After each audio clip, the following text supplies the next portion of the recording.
현재 한국은 다시 한번 전 세계 최초라는 방역의 이정표를 써내려가며 세계의 주목을 받습니다. 한국에서는 잘 거론되지 않고 있지만 특히 독일에서는 아직까지도 왜 한국처럼 성공하지 못했을까라는 언론사 기고가 이번 주에도 올라오면서 전 세계에서 가장 선진국이라 믿었던 독일을 자책하고 있습니다. 독일 언론에서 어떤 점으로 한국을 극찬하고 있으며 현 시점에 한국에 일어나는 일도 살펴보겠습니다. 우선 한국에서는 전 세계 최초로 질병당국이 접종 인원을 늘리는 것을 승인해 주목됩니다. 최근 한국은 최소 잔여형 주사기 LDS를 활용해서 화이자 백신 접종 인원을 한 병당 6명에서 7명으로 늘리는 것을 질병관리청이 공식 허용했습니다. K주사기가 엄청난 역할을 하고 있는 것인데요. 전 세계적으로 백신이 턱없이 모자란 가운데 한국의 주사기가 다시 한번 위험을 떨치게 된 것입니다. 여기에 아스트라제네카 백신의 접종 인원은 10명에서 11명에서 12명까지 늘려도 무방하다는 지침을 공지한 것이죠. 백신 한 병당 접종 인원 수를 이렇게까지 늘리는 것은 전 세계적으로 처음 있는 일입니다. 코로나19 예방접종 대응 추진단은 27일 이런 내용의 예방접종 실시 방법을 전국의 접종 현장에 배부했습니다. 추진단은 공문에서 최소 잔여형 멸균 주사기 사용 시 1바이알당 접종 권고 인원수에 대한 접종 이후 잔여량이 남게 되면 폐기량 감소를 위해 잔여량으로 추가 접종이 가능하다고 설명했습니다. 최소 잔여형 주사기란 버려지는 백신을 최소화하기 위해 피스톤과 바늘 사이에 공간이 거의 없도록 제작된 특수 주사기로 전 세계가 주목했습니다. 국내 제조사인 두원 메디텍과 신한양행이 질병청에 납품했고 풍림 파마텍은 미국 수출을 앞두고 우리 정부에 주사기를 기부했습니다. 정부 관계자는 특수 주사기를 쓰면 잔량을 추가로 써도 된다고 허용했다면서 아스트라제네카는 한 병당 10명을 맞을 수 있는데 잔량에 따라 11명에서 12명까지도 가능할 수 있다며 그야말로 무에서 유를 창조해내고 있는 모습입니다. 심지어 접종이 시작된 일부 보건소에서는 한 병당 최대 13명까지도 접종이 가능하다고 전해왔습니다. 10명인데 13명이라는 것은 30%가 증가된 것으로 실제 백신 지원이나 공급이 부족한 상황이 발생 시 얼마나 요긴하게 쓰일지 알 수 없는 것입니다. 의료 현장에서는 이것이 모두 LDS 덕분이라면서 전 세계 유일하게 백신을 낭비하지 않을 뿐만 아니라 오히려 더 많은 양을 접종시키는 나라가 됐습니다. 일본에서는 한국 보고 백신도 없으면서 주사기만 있으면 뭐하냐는 비판을 가하고 있습니다만 막상 일본도 백신 수입이 연기되어 물량이 확보가 되지 않고 있으며 백신을 다양하게 생산하는 한국이야말로 오히려 빠른 백신 공급과 주사기로 안정적인 접종이 되는 것이죠. 실제 방역당국은 초도 물량 67만 개의 모두 LSD 주사기가 투입된다면서 엄청난 속도전을 보여주고 있습니다. 이대로라면 일주일만 지나도 일본의 접종 속도보다 10배는 빠르게 된다는 계산이 나오게 됩니다. 이처럼 작년부터 이어진 전 세계에서 유독 두드러지는 한국의 행보는 최신 백신이 공급되면서 다시 한번 실력을 제대로 드러내고 있는데 특히 독일에서는 이러한 한국의 K방역 제품을 늘리고 있습니다. 지난해 코로나19로 인해서 수입품이 10%로 감소했지만 한국으로부터의 수입은 10% 늘었습니다. 대부분 수혜를 본 종목은 반도체를 비롯한 재택근무 관련 물품이거나 방역용품인 것으로 보입니다. 그런데 이렇게 독일은 한국산 제품 수입을 늘리면서도 한국을 또다시 깊숙하게 파고들고 있다는 소식입니다. 그들은 또 대한민국의 방역을 되짚어보고 있습니다.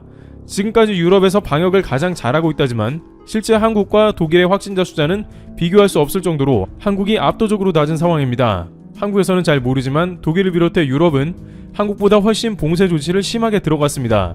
그들은 제대로 된 방역을 못한 대가로 대부분의 시민들이 크리스마스 같은 유럽의 큰 행사를 생략했고 집에 갇혀 있어야 하는 상황이었습니다. 다행히 최근 유럽에 백신이 보급되기 시작하고 나서야 국가별로 봉쇄 단계를 완화하자는 이야기가 나오면서 독일 정부는 코로나19 검사를 확대하겠다고 밝힙니다. 이와 관련 독일에서는 초창기부터 대대적인 코로나19 검사를 바탕으로 확진자를 추적해온 한국의 코로나19 검사 전략과 비교해 1년 이상 지나고 나서야 검사 전략을 세우고 대대적인 검사에 나서는 독일 정부의 실책에 대한 비판이 제기되고 있습니다. 독일 최대 규모 일간지 중 하나인 데벨트는 최근 한국의 성공, 독일의 패배라는 제목하에 독일의 코로나19 검사 전략을 비판했습니다. 독일 데벨트는 한국은 코로나19 첫 환자가 발생해 지난해 1월 20일 이후 2주 만에 코로나 진단키트를 긴급 승인했고 전국에 600개 진료소를 만들어 하루에 15,000명씩 무료로 검사했다고 밝힙니다. 이후 한 달 반 만인 3월 16일까지 25만 명을 검사했고 모든 확진자를 추적해 코로나19의 확산을 막았다고 디벨트는 설명했습니다. 한국과 비슷하게 1월 27일 첫 코로나19 환자가 발생한 독일은 같은 3월 중순 코로나19 확산을 통제하지 못하고 1차 전면 봉쇄에 들어가야 했다는 것입니다. 독일은 1년 후 2차 전면봉쇄 완화를 검토하는 지금에 와서야 대대적인 코로나19 검사 전략을 세우는 실책을 저질렀다는 게 비판의 요지입니다. 독일에서는 증상이 있어야 검사를 받을 수 있고 결과가 통보될 때까지 매우 긴 시간이 필요했다고 디벨트는 지적했습니다.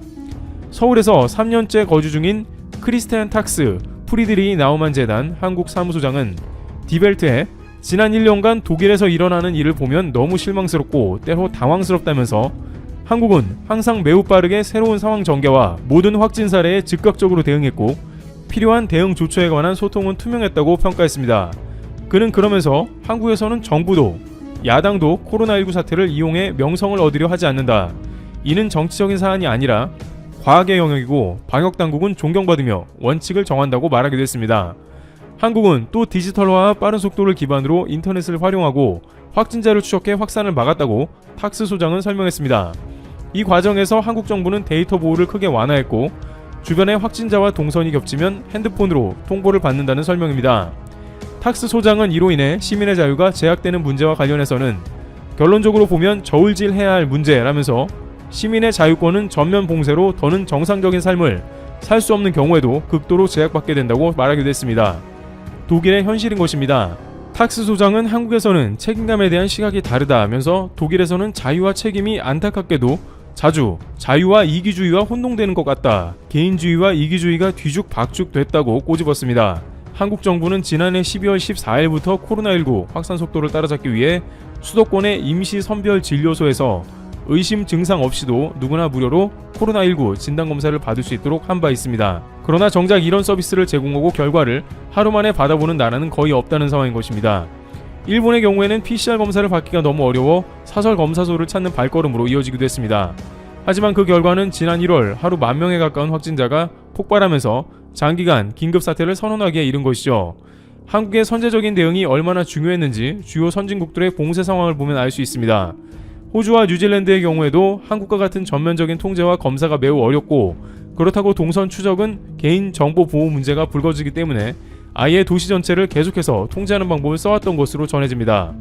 문제는 백신 접종이 상당히 진행되었음에도 이스라엘을 비롯한 유럽에서 확진자가 오히려 늘고 있다는 점입니다. 백신 접종이 시작되니까 벌써부터 마스크도 벗고 다니며 느슨해진 모습에서 오히려 감염이 더 발생하는 것입니다. 질병관리청 정은경 청장은 백신 접종 후에도 상당 기간 마스크를 쓰고 다니며 방역에 집중할 것을 권고했습니다. 독일은 한국보다 2달 이상 늦었지만 한국의 뒤를 따르는 독일의 검사법 다양화를 통한 대대적 검사 확대 전략이 유럽 내 변이 바이러스 확산으로 인한 3차 대유행을 제어해 3차 봉쇄를 막는 마지노선이 되기를 기대하고 있는 상황입니다. 그런데 이런 한국 따라하기 과정에 문제가 생겼습니다. 옌스 슈판 독일 보건장관은 다음 달 1일부터 누구나 무료로 코로나19 검사를 받을 수 있도록 했지만 준비가 미비해 다음 달 1일이라는 시일을 지킬 수 없게 됐고 앙겔라 메르켈 총리가 나서 질책하며 문책이 이어지는 등 다소 우왕좌왕하고 있습니다.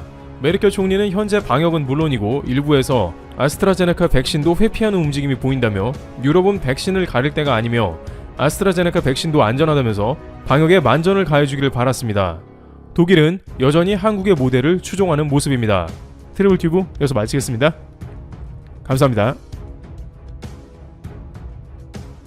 자산 40조 원, 연매출 29조 원, 항공기 315대로 세계에서 7번째로 큰 항공사가 한국에서 탄생하게 됐습니다. 대한항공이 아시아나항공을 인수하는 빅딜이 확정된 것인데요. 국토교통부는 코로나19의 지속으로 아시아나항공의 존속 자체가 어려운 상황에서 동종업계인 대한항공이 자발적으로 인수하는 것은 항공산업의 위기 극복과 발전의 기회가 된다고 판단했다 전했습니다. 한국의 톱2 항공사들이 하나의 그룹으로 합쳐지면서 추후에 이들이 독과점적인 위치를 이용해 항공요금을 인상하며 국내 소비자들이 피해를 입을 것이라는 우려에 대해서 국토부는 외항사 및 저가항공사와의 경쟁 등으로 급격한 운임 인상은 없을 것으로 예상된다. 소비자 편익이 저해되지 않도록 적극 관리하겠다. 산업은행이 대주주로서 이번 통합 작업에 참여해 오너 및 경영진의 책임 경영 의지를 끌어내고 건전 경영이 이루어지도록 감시 역할을 충실히 수행할 것이다 전했습니다. 즉 아시아나항공과 대한항공의 최상단에 있는 한진칼 경영진들의 독과점 위치를 이용해 소비자를 기만한다며 경영진을 교체해버리는 방안까지 준비 중이라는 것입니다. 실제로 대주주인 산업은행은 실적이 미흡하면 조원태 한진그룹 회장을 포함한 현재 경영진을 퇴출할 수 있다 발표했습니다. 저가항공사도 하나로 통합됩니다. 대한항공이 출자한 저가항공사 진에어와 아시아나항공이 출자한 에어부산과 에어서울 이 세 개가 하나로 합쳐지는 통합계획이 시작된 것으로 알려졌습니다. 이렇게 되면 동북아시아에서 가장 큰 규모의 저비용 항공사가 탄생하는 것이고 아시아에서는 에어아시아 다음으로 큰 LCC 항공사로 도약하게 됩니다. 매출액은 1조 8천억 원에 육박하고 항공기가 59대가 되죠. 한국의 톱2 항공사 메가딜에 전세계 언론들도 앞다퉈 보도하고 있습니다. 글로벌 항공 전문 뉴스 심플플라잉은 대한항공의 라이벌 아시아나를 인수했다. 전세계 10대 항공사 중 하나가 탄생하게 된다 보도했고, 사우스차이나 모닝포스트는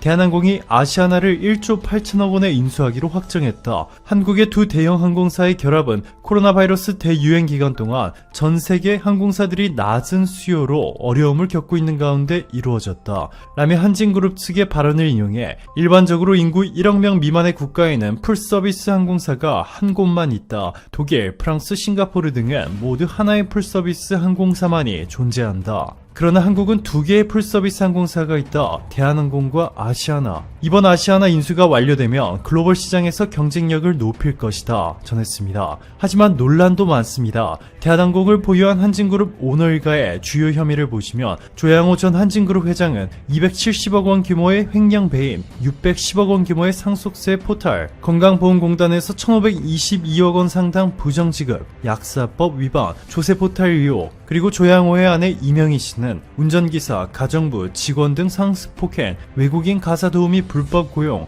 해외 명품 및 생활용품 등 밀수입, 이것이 끝이 아닙니다. 지난 2014년 12월 5일 존 F 케네디 국제공항을 출발해 인천국제공항으로 향하던 대한항공 여객기 내에서 대한항공 조현아 당시 부사장은 접시 위에 뜯어지지 않은 땅콩을 발견하자 객실 승무원을 심하게 질책했습니다. 그러나 경과류는 일부 사람들의 알레르기를 유발시킬 수 있기 때문에 고객이 뜯어먹도록 봉지째 나눠주는 것을 규정하고 있습니다. 이 규정을 설명했음에도 객실 승무원은 그녀의 앞에서 무릎을 꿇고 용서를 애걸하도록 강요받은 것으로 전해졌고, 이것도 모자라 기장에 회항을 지시하기까지. 영국의 가디언은 이 사건에 대해 땅콩 분노 사건으로 한국의 항공법 개정 촉구라는 제목과 함께 땅콩 회항 사건을 심도 있게 보도했고, 세계에서 가장 영향력이 막강한 월스트리트저널도 이 사건을 자세히 다루며 조 부사장의 행동은 대한민국 항공법에 따라 최대 징역 10년형에 처해질 수 있다 보도했습니다. 자, 그런데 한진일가의 갑질 논란은 여기서 멈추지 않았습니다. 땅콩 갑질에 이어 이번에는 물컵 갑질인데요. 대한항공 회장 차녀인 조현민 전무가 자사의 광고 제작을 위해 협의하던 중 회의실에서 광고 대행사 담당 팀장에게 물컵을 집어던지며 상대방 얼굴에 물을 투척한 사건입니다. 대한항공 영국편 광고를 제작하기 위해 협의하던 중 영국에 대한 질문에 광고 대행사 팀장이 제대로 답변하지 못한 것이 물컵을 집어던진 이유로 밝혀졌는데요. 이와 함께 자신보다 나이가 훨씬 더 많은 부하 직원의 분노를 참지 못하고 소리를 지르며 화내는 음성 파일까지 공개되자 논란은 더더욱 커졌습니다. 아시아나도 예외는 아닙니다. 아시아나항공기 내에서 땅콩 회항과 같은 사건은 일어나지 않았지만 박상구 금호아시아나 회장의 손을 잡고 그를 애워싼 아시아나 승무원들은 아시아나항공의 카카오톡 오픈 채팅방 침묵하지 말자에서 그간 박 회장의 비위를 맞추기 위해 해야 했던 손깍지, 포옹, 달려가 안기기 등에 대해 폭로했습니다. 승무원들은 회장님을 둘러싸고 서서 이 타이밍에서 A씨가 나와서 회장님께 사랑해요 외치고 와르르 회장님께 달려가세요,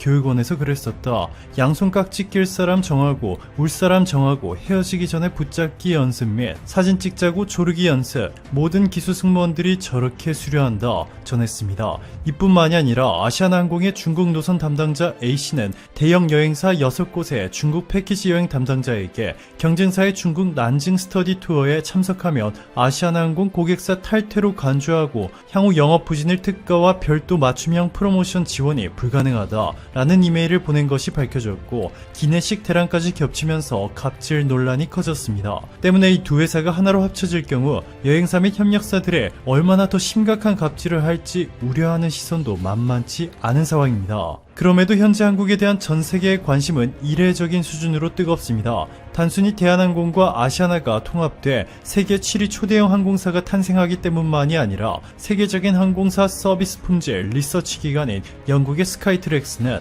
아시아나 항공을 월드베스트 캐빈 스태프, 승무원 서비스 부문 세계 1위로 선정한 바 있습니다. 92개 이상의 다른 국적을 가진 346만여 명을 대상으로 조사한 결과 전 세계 200여 개 항공사 승무원들 가운데 아시아나 항공의 승무원 서비스 품질에서 최고점을 받은 것입니다. 탑승 시 승객에 대한 인사, 언어 능숙도, 친절함과 예의, 기내 분위기, 승무원 외모, 문제 해결 능력 등을 종합적으로 평가했는데 세계 최고라 평가받고 있는 싱가포르 항공, 말레이시아 항공, 퀀타스 항공 등을 모두 제치고 아시아나항공이 1위를 차지했습니다. 안정성 부문도 전 세계 1위를 차지했습니다. 에어버스는 지난해 1년 동안 가장 안전하게 항공기를 운영한 항공사에 주는 최고 운영 신뢰성상을 아시아나항공에 건넸습니다. 에어버스에 따르면 최근 1년간 아시아나항공은 정비 신뢰도 부문에서 99.86%를 기록했는데요. 1만 편의 항공기 운항 시 단 14건의 정비 지연건만 발생했음을 의미합니다. 전세계 항공사 평균이 68건, 아시아태평양 지역 항공사 평균이 47건이나 되는데 아시아나는 고작 14건에 불과했습니다. 대한항공도 만만치 않습니다. 최근 세계 최대 규모의 여행 사이트인 트립어드바이저가 주관한 2020 트래블러즈 초이스 어워드에서 여행객들이 선택한 세계 10대 항공사 순위 3위에 선정됐고 에어카고 월드가 주관하는 에어카고 엑셀런스 어워드에서 최고 등급인 다이아몬드 어워드를 수상하며 항공화물 서비스 부문에서 전 세계 1위를 차지했습니다. 대한항공과 아시아나가 합쳐지면 자산과 매출 규모는 전 세계 7위이지만 세계 1위 수준의 서비스를 인정받았기 때문에 전 세계 전문가들은 합병 후 무서운 속도로 성장하며 아시아 시장에서 지각 변동을 일으킬 것이라 전망하고 있습니다. 자, 그런데 이렇게 코로나의 위기를 기회로 전환해 도약하는 한국의 상황과는 달리 일본 항공산업의 상황은 상상을 초월할 정도로 심각합니다. 일본의 양대 항공사인 전일본 공수와 일본항공은 올해 각각 5.5조 원, 2.5조 원씩의 초대규모 손실을 기록할 것으로 예상되고 있습니다. 창사 이후 가장 큰 손실 규모인데요. 결국 전일본 공수는 연말까지 약 100명, 내년 봄까지 약 400명 이상의 직원을 콜센터로 보내 일하게 하거나 계열사의 호텔 접수